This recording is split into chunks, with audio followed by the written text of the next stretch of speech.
అప్పుడు లోపలికి వెళ్ళేది మీరే. మీరు బయట సేఫ్గా ఉండాలంటే నేను ఈ పోస్ట్లో ఉండాలి. నేను ఈ పోస్ట్లో ఉండాలంటే రేపు ఆ ఫోన్ కమిషనర్ గారి చేతిలోకి వెళ్ళకూడదు. అయితే ఇప్పుడు ఏం చేయాలి? ఎలాగైనా ఆ ఫోన్ తీసుకొచ్చి నాకు ఇచ్చేయండి. ఆ ఫోన్ నాకెంత అవసరమో మీకు కూడా అంతే అవసరం. ఏంటి సార్ ఆలోచిస్తున్నారు? ఇందులో ఆలోచించడానికి ఏమీ లేదు.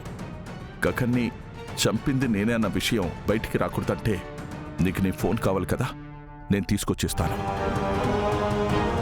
ఓకే, రేపు మీకోసం వెయిట్ చేస్తూ ఉంటాను. వెళ్ళొస్తాను sir.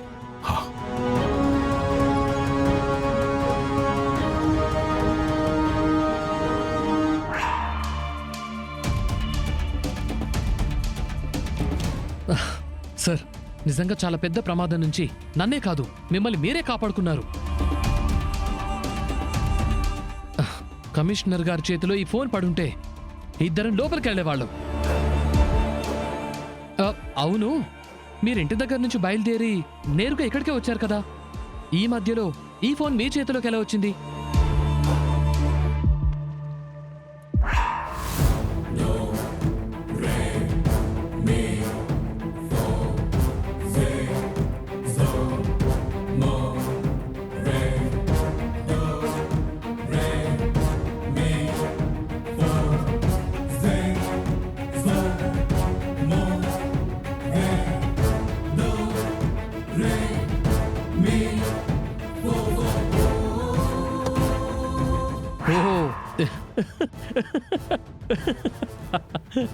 Super sir, super.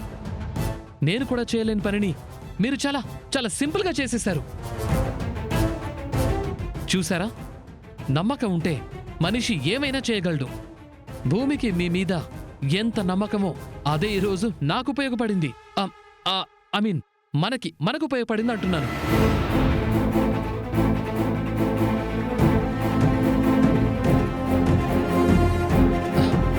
Sir, మీరెందుకు ఇంకా గిల్టీగా ఫీల్ అవుతున్నారు?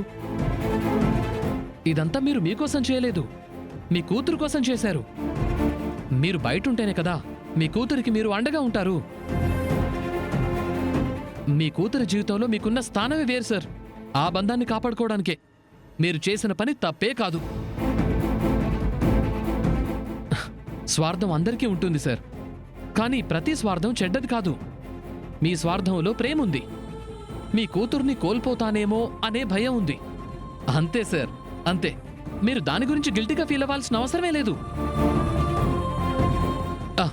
Take care sir. Thank you.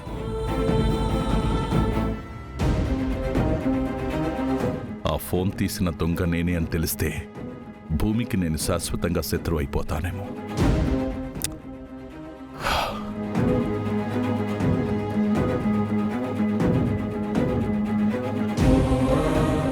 భూమి, ఫోన్ గురించి బాధపడుతున్నావా? బాధపడకుండా ఏం చేస్తాను నాన్న? ఆ ఫోన్ నా చేతిలో ఉన్నప్పుడు నాకొక ధైర్యం ఉండేది. గగన్ బావకి న్యాయం చేయగలనని నాకు నమ్మకం ఉండేది. ఇప్పుడు మళ్ళీ చేతులు ఎత్తేసినట్టు అనిపిస్తుంది. అలా అనుకోకమ్మా. నిజంగానే నాన్న, నేను ఎంత పరిగెత్తినా గమ్యం దగ్గరికి వెళ్ళలేకపోతున్నాను. నిజం నా చేతిలోకి వచ్చినట్టే వచ్చి మళ్ళీ నా చేయి జారిపోతోంది. గగన్ బావని కాపాడుకోలేకపోయాను. కనీసం తనకి అన్యాయం చేసిన వాళ్ళని చట్టం ముందు నిలబెట్టాలనుకున్నాను. వాళ్ళు చేసిన పాపానికి శిక్ష పడాలని కోరుకున్నాను. కానీ అది కూడా చేయలేకపోతున్నాను.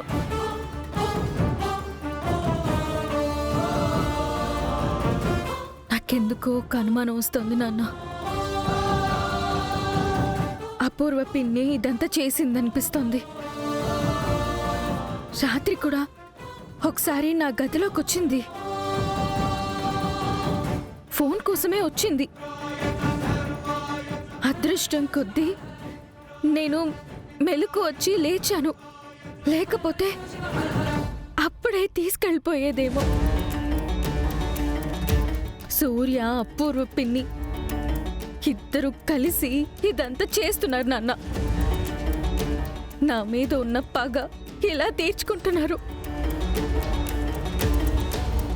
గగన్ బావని నాకు దూరం చేశారు. ఇప్పుడు బావకి న్యాయం చేసే అవకాశాన్ని కూడా నాకు కాకుండా చేస్తున్నారు.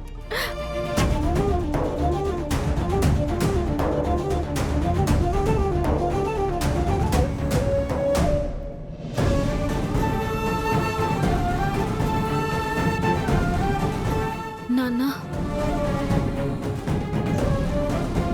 నాన్నా, ఎందుకు అలా ఉన్నారు? నా వల్ల కావట్లేదమ్మా. ఏంటి నాన్నా, ఏమైంది?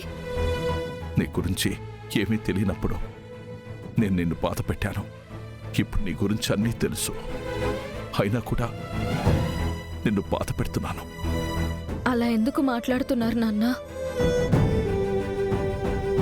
చిన్నప్పుడే అమ్మ దూరమైంది. ఇప్పుడు గగన్ బావ కూడా దూరం అయ్యాడు. ఇప్పుడు నాకు మీరున్నారు, మీరు మాత్రమే. మీరున్నారన్న ధైర్యంతోనే నేను బ్రతుకుతున్నాను. మీరే ఇలా ధైర్యం కోల్పోతే ఎలా నాన్న? నాకు అండగా ఉండేదెవరు? నేను నీకు అండగా ఉన్నానని నువ్వు అనుకుంటున్నావు తల్లి, కానీ నీ అండను నీ కాకుండా చేసింది నేనే. నీ జీవితాన్ని చీకటి చేసిన వాణ్ణి నేనే. గగన్ చావుకి కారణం నేనే అన్న నిజం నీకు తెలిసిపోయిన రోజు నువ్వు నన్ను తండ్రిగా కాదు, రాక్షసుడిగా చూస్తావు. నీ కళ్ళల్లో ఉన్న ఈ ప్రేమ, ఈ గౌరవం, ఈ నమ్మకం ఒక్క క్షణంలో పూర్తయిపోతాయి. అది చూడలేకే, నిన్ను కోల్పోలేకే ఆ ఫోన్ని నీ దగ్గర నుంచి తీసుకున్నానమ్మా. అంతేకాని జైలు భయంతో కాదు, నా పేరు చెడిపోతుందనే భయంతో కాదు. నువ్వు బాగుండాలి భూమి. నాన్నా, నాన్నా, నాన్నా, ఏం ఆలోచిస్తున్నారు? ఏం లేదమ్మా. ఇంకేం ఆలోచించకండి నాన్న, పదండి. ఏం లేదమ్మా, ఏమీ లేదు.